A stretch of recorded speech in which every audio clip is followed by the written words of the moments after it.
Hingi muna tayo ng update sa rally sa ating PRTV reporter na si Willie Delgado Jr. Willie? Ay magandang hapon sa inyong dalawa. Kasabay ng napakainit na sikat ng haring araw ay siya ring mainit na pagdating ngayon na mga nakikibahagi dito sa Triple Peso March na isinasagawa ngayon dito sa kahabaan ng White Plains dito sa Quezon City. Unti-unti nang nagsisidatingan yung marami sa ating mga kababayan dahil yung programa ngayon dito ay unti-unti na rin pumapalaot. Marami na yung mga naimbitahan sa entablado para magbigay ng kanilang mensahe. Kanya-kanya silang mensahe ang ibinibigay sa ating mga kababayan na nakikibahagi dito sa Trillion Peso March. Isa sa nagbigay ng malamang mensahe ay itong si Cardinal Pablo Virgilio David na nagsabing malaki daw ang inaasahan ng hanay ng simbahan sa kasalukuyang administrasyon sa ginagawa nitong performance sa paghabol sa mga sangkot sa nangyayaring anomalya.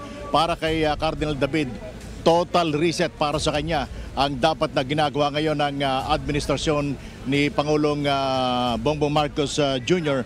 para masimulan, mahabol ng husto, maging seryoso ang paghabol sa mga taong involved sa pagnanakaw sa pera ng bayan.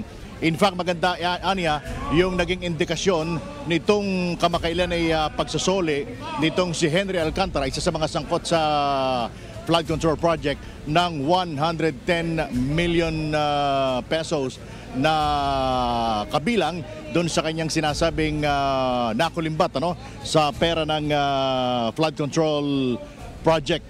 Naghahanda na rin nga pala ang simbahan sa isa pang mas malaking pagtitipon na mangyayari sa susunod na taon sa Pebrero 25 kung saan ay anibersaryo, ika-40 anibersaryo ng People Power One, kung saan nga ay naging malaki rin ang partisipasyon ng simbahan. Kaya ang banta nitong si Cardinal David, kung hindi magiging seryoso ang pamahalaan, bagamat nakikita nila na meron ng resulta kahit papano ang